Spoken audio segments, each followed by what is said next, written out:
Hi எல்லாருக்கும் good evening. நான் அபிஷேக் குமார். நான் final year MBBS Vellore medical காலேஜில் பண்ணிகிட்ருக்கேன். நான் வந்து இங்கே 1 இயர் ரிப்பீட் பண்ணேன். அதுக்கு முன்னாடி நான் 2-3 இன்ஸ்டியூட்டில் படிச்சிருக்கேன். அங்கே இல்லாத ஒன்று என்ன இங்கே இருக்குதுன்னு கேட்டிங்கன்னா, நீட் பொறுத்த வரைக்கும் கோச்சிங் தான் இம்பார்ட்டன்ட் தேன் டீச்சிங். நான் அந்த கோச்சிங் தான் வந்து டெய்லியும் டெஸ்ட் வைக்கிற இன்ஸ்டியூட் வந்து நான் எங்கேயுமே பார்த்ததில்ல. அதுதான் ரொம்ப இம்பார்ட்டன்ட்னு நான் நினைக்கிறேன் என்னை பொறுத்த வரைக்கும். அந்த டெய்லி இருக்கிற அந்த டெஸ்ட்டு, அது நம்ம எம்டி சார் கொடுக்குற கோச்சிங், அது எல்லாமே ரொம்ப ரொம்ப ஒர்த்து. நான் சொல்கிறேன், எம்பிபிஎஸ் படிக்கிற அளவுக்கு இந்த கோச்சிங் ஒர்த்து. ஏன்னா உங்களுக்கு நீங்கள் அந்த அந்த லெவலுக்கு கோச்சிங் பண்ணிவிட்டு நீங்கள் எம்பிபிஎஸ் போகும்போது உங்களுக்கே ஒரு ஃபுல்ஃபில்மெண்ட் இருக்கும். அதே மாதிரி ஒரு நல்ல கான்ஃபிடென்ஸை வந்து இங்கே நல்லா கெயின் பண்ணிக்கலாம்.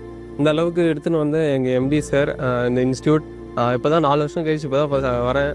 ரொம்ப நல்லா டெவலப் பண்ணியிருக்காங்க. இது மாதிரி நிறைய ஸ்டூடெண்ட்ஸ் வந்து சேரணும், அவங்களும் சக்ஸஸ் ஆகணும். அதுதான். Thank you for Spiro and MD sir.